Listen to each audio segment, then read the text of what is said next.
नमस्कार बच्चों, आज हम स्टार्ट करेंगे एक्सरसाइज 1.3। तो आपका एक्सरसाइज 1.3 इसका क्वेश्चन नंबर 1 देखें। क्या है क्वेश्चन नंबर 1? तो बच्चों क्वेश्चन नंबर 1 है प्रूव दैट √5 एक इरेशनल नंबर। हमें इस क्वेश्चन में ये प्रूव करना है कि √5 एक इरेशनल नंबर है। तो इसका क्या सॉल्यूशन होगा वो देखते हैं। तो √5 इरेशनल नंबर इसे कैसे प्रूव करें? तो बच्चों इसमें सोचने वाली बात यह है कि अगर हमें √5 को इरेशनल नंबर प्रूव करना है तो हम √5 को इरेशनल मानकर नहीं चलेंगे। वैसे हम सब जानते हैं कि √5 इरेशनल है, बट हम इसे इरेशनल मानकर नहीं चलेंगे, क्योंकि अगर हम इसको इरेशनल मानकर चलेंगे तो फिर प्रूफ क्या करेंगे? प्रूफ तो यही करना है ना कि ये इरेशनल नंबर है। तो इसके लिए मैं क्या करने वाला हूं, मैं इस √5 को मानने वाला हूं क्या? Rational number. मैं इसे रेशनल नंबर मानकर चलूंगा और बाद में इसे क्या प्रूव कर दूंगा? Irrational number. तो बच्चों late us assume contrary, let us assume contrary that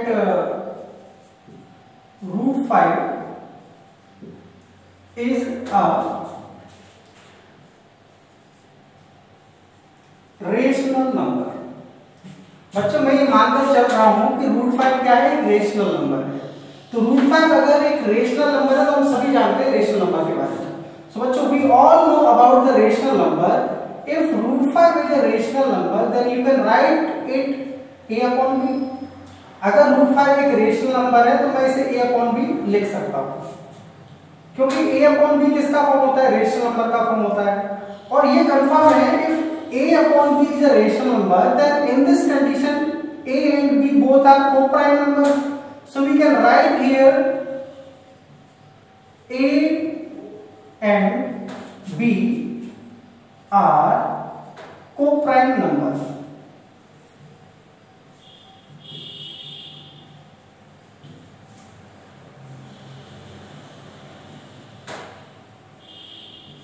तो यहां पर a और b क्या है? को-प्राइम नंबर्स हैं।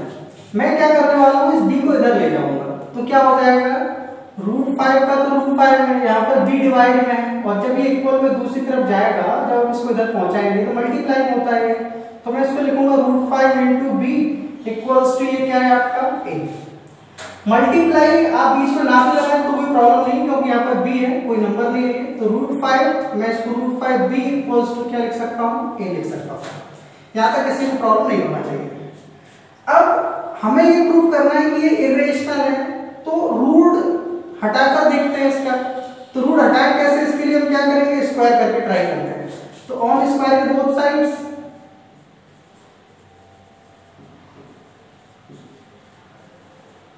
मैंने दोनों साइड का क्या किया?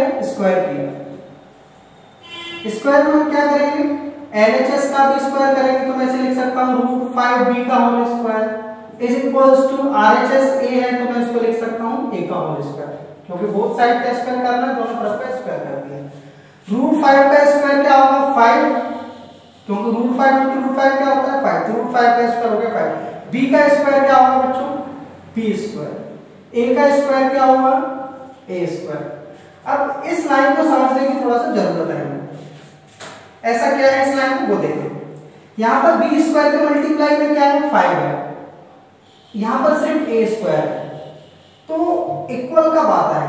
इक्वल जब आता है जब LHS और RHS दोनों कैसे बराबर होते हैं, इनमें कुछ सिमिलरिटी जरूर होगी। अगर b स्क्वायर के साथ 5 छिपा हुआ है, इसका मतलब a स्क्वायर के अंदर भी क्या छिपा हुआ है? 5 छिपा हुआ है। इसका मतलब मैं कह सकता हूं कि अगर a स्क्वायर के अंदर 5 छिपा हुआ है, इसका मतलब a स्क्वायर में किसका डिवाइड जाएगा? 5 का डिवाइड जाएगा। तो मैं क्या लिख सकता हूं? इधर लिख देता हूं साइड से। सो a square is divisible by 5। फिर से सुनो, यहां पर 5b square is equals to क्या लिखा है? a स्क्वायर लिखा हुआ है। अब b स्क्वायर के साथ क्या आ रहा है आपका? 5 आ रहा है। इसका मतलब a स्क्वायर में 5 छिपा हुआ है। अगर 5 नहीं होगा तो इक्वल कैसे होगा? जैसे कि अगर मैं 2 2 इक्वल टू 10 लिखूं तो क्या ये इक्वल हो सकते हैं? नहीं हो सकते, क्योंकि इसमें 5 छिपा हुआ है एक्स्ट्रा, जबकि इसमें 5 नहीं।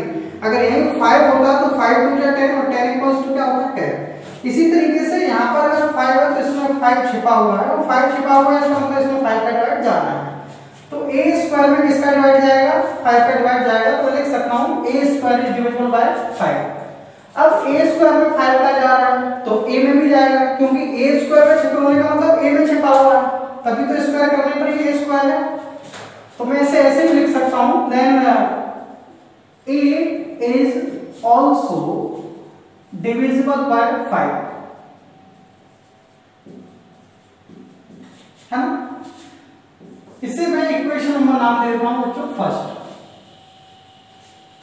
इसे मैं नाम दे देती हूं इक्वेशन नंबर फर्स्ट। क्यों दिया है ये बताया जाएगा आपको। अब ये कंफर्म हो गया कि a स्क्वायर में 5 का डिवाइड जा रहा है, तो a स्क्वायर में 5 का जा रहा है, साथ में a में भी 5 का डिवाइड जा रहा है। अगर a में 5 का डिवाइड जा रहा है, इसका मतलब क्या हुआ कि a कहीं ना कहीं 100% मल्टीपल किसका है? 5 का है। भाई किसी नंबर में 5 का डिवाइड कब जाएगा? जब वो नंबर 5 का मल्टीपल हो। जैसे एक नंबर है 25, मैंने कहा इसमें 5 का डिवाइड जा रहा है। क्यों जा रहा है? क्योंकि 5 का मल्टीपल है। एक नंबर मैंने लिया मान लीजिए 35, तो 35 5 का मल्टीपल है, इसीलिए तो 5 का डिवाइड जाएगा इसमें। इसी तरीके से अगर a 5 से डिविजिबल है, इसका मतलब a is a multiple of 5। So here it is confirmed that a is a multiple of 5. Then we put a is equals to 5c. अगर a में आप लिख भी सकते हो लैंग्वेज में, बट ज्यादा लैंग्वेज लिखने की भी जरूरत नहीं है। तो अगर a में 5 का डिवाइड जा रहा है तो कंफर्म ही है कि a क्या है? मल्टीपल है 5 का, और मल्टीपल है तो मैं a के प्लेस पर कोई भी ऐसी वैल्यू रख सकता हूं जो 5 का मल्टीपल हो। तो मैं क्या करूंगा? Put a is equals to क्या कर दूंगा? 5c। तो put a equals to 5c। Then कहां रखने वाले हैं हम ये वैल्यू? यहां पर देखें जरा, ये लिखा हुआ है a स्क्वायर, इस a के प्लेस पर मैं क्या लिख सकता हूं? 5c। मैं फिर से बता दूं क्यों लिखा है मैंने, क्योंकि ये a है 5 का मल्टीपल। तो मैं अब इस a के प्लेस पर लिखने वाला हूं 5c। तो पहले 5b स्क्वायर का मैं यहां पर लिख देता हूं क्या? 5b square. So 5b square is equals to a square को हम बोलते हैं a का होल स्क्वायर। तो a का होल स्क्वायर और a की वैल्यू क्या है? 5c। तो 5c का क्या हो गया? ये होल स्क्वायर हो गया। आगे देखो बच्चों, 5b square is equals to 5 का स्क्वायर किया क्या हुआ आपका? 25। c का स्क्वायर करेंगे क्या होगा आपका? c square. मैं इस 5 को इधर भेज देता हूं तो डिवाइड भी हो जाएगा इससे आसानी से। तो b square is equals to 25c square. यहां पर 5 मल्टीप्लाई में है, आरएचएस में लेके आएंगे डिवाइड में हो जाएगा। तो 5 से 25 में डिवाइड किया, 5 5 है 25। तो बच्चों ये हो गया b square is equal to 5c square. b square is equal to 5c square. इसमें किसी को प्रॉब्लम नहीं होना चाहिए। तो जैसे हमने इक्वेशन 1 बनाया वैसे एक और इक्वेशन बनने वाला है यहाँ पर। कैसे? जरा ये देखो, यहाँ पर 5 किसके मल्टीप्लाई में? c स्क्वायर के मल्टीप्लाई में। इसका मतलब b स्क्वायर में भी क्या छपा होगा? 5 छपा होगा। तो मैं ये कह सकता हूँ यहाँ पर भी कि b square is divisible by 5, क्योंकि यहाँ पर तो 5 है, इसका मतलब यहाँ भी क्या छपा है? 5। तो 5 छपा है किसी नंबर में, मतलब 5 का डिवाइड जाएगा, कंफर्म है। तो b स्क्वायर में भी किसका डिवाइड जाएगा? 5 का। तो मैं यहाँ पर भी लिख सकता हूँ, सो b square is divisible by 5। तो b स्क्वायर में भी किसका डिवाइड जाएगा? 5 का। मैं लिख दिया b square is divisible by 5। तो जैसे b स्क्वायर में डिवाइड जाएगा वैसे ही b में भी जाएगा, क्योंकि ये b स्क्वायर मेरा मतलब क्या था? b स्क्वायर में छिपा हुआ है, इसका मतलब b में छिपा हुआ है। तो b में अगर कोई वैल्यू 5 की होगी, जैसे मान लीजिए यहाँ पर 5d मान लो इसको, तो 5d का होल स्क्वायर करो 25d स्क्वायर। इसका मतलब d स्क्वायर में तो जाएगा, देखो 5 का डिवाइड, क्योंकि इसके साथ 25 साथ में d वाली वैल्यू में भी जाएगा, क्योंकि इसके साथ भी क्या है? 5।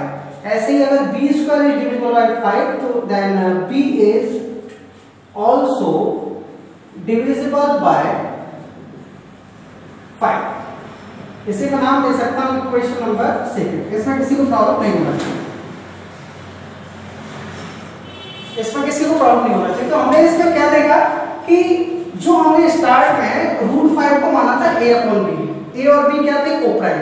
तो यहाँ पर हमने एक चीज नोटिस की कि a में भी डिवाइड जा रहा है 5 का, b में भी डिवाइड जा रहा है किसका? 5 का। तो एक कंडीशन पर मैं पहुंचने वाला हूं from equation first and second. हमने 2 इक्वेशन बनाई है, और इक्वेशन कोई भी बनाते हैं तो या तो कंपेयर करते हैं प्लस माइनस कुछ ना कुछ करते हैं। तो यहाँ पर सिर्फ हमें लग रहा है कि हम कंपेयरिंग कर सकते हैं। तो मैंने इक्वेशन फर्स्ट भी ले लिया और इक्वेशन सेकंड भी ले लिया। तो from equation first and second, तो फर्स्ट और सेकंड से एक चीज कंफर्म है। क्या कंफर्म है वो देखो कि a is divisible by 5 and b is divisible by 5। तो मैं पहले एक साथ लिख देता हूं। From equation first and second a and b both are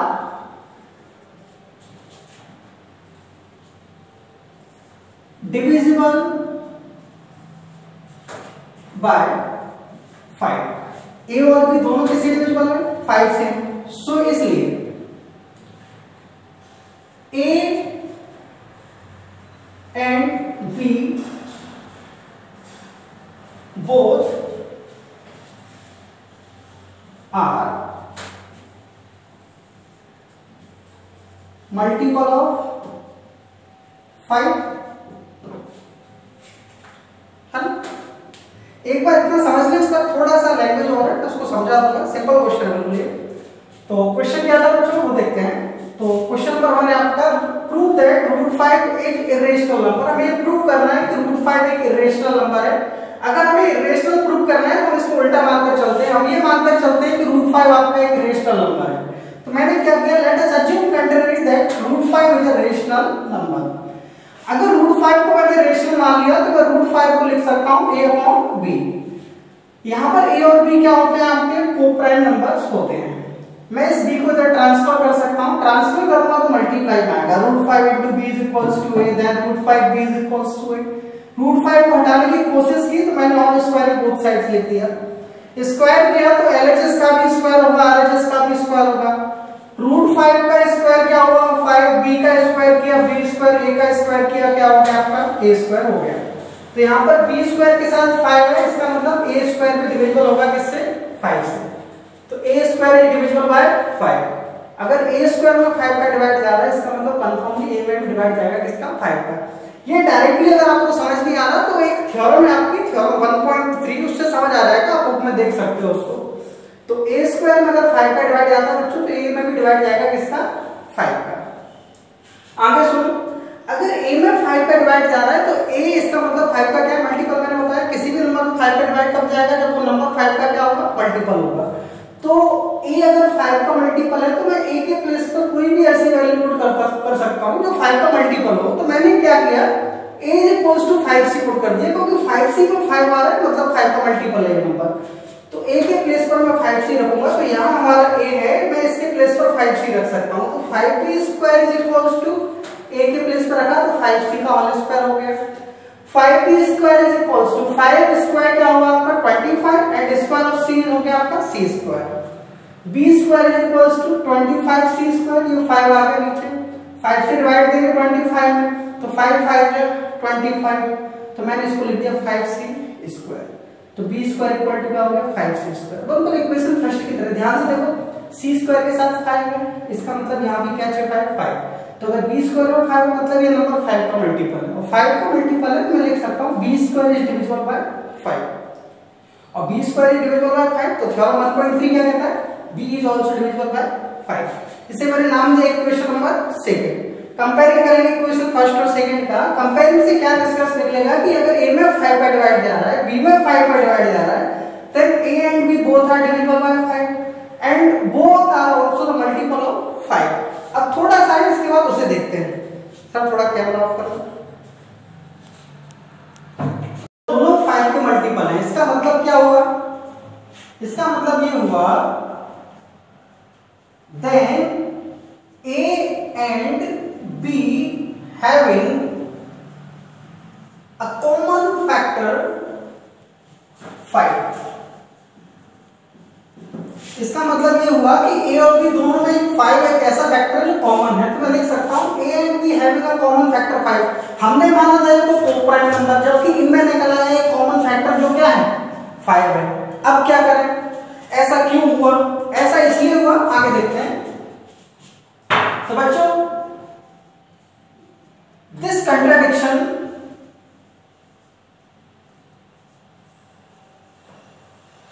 has arisen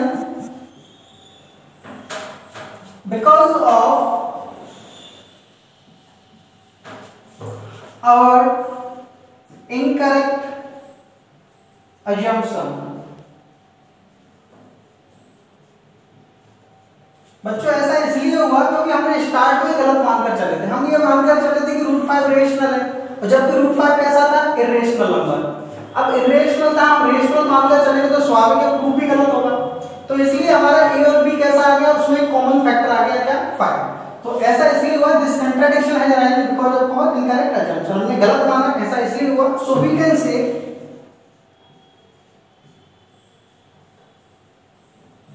√5 is irrational number.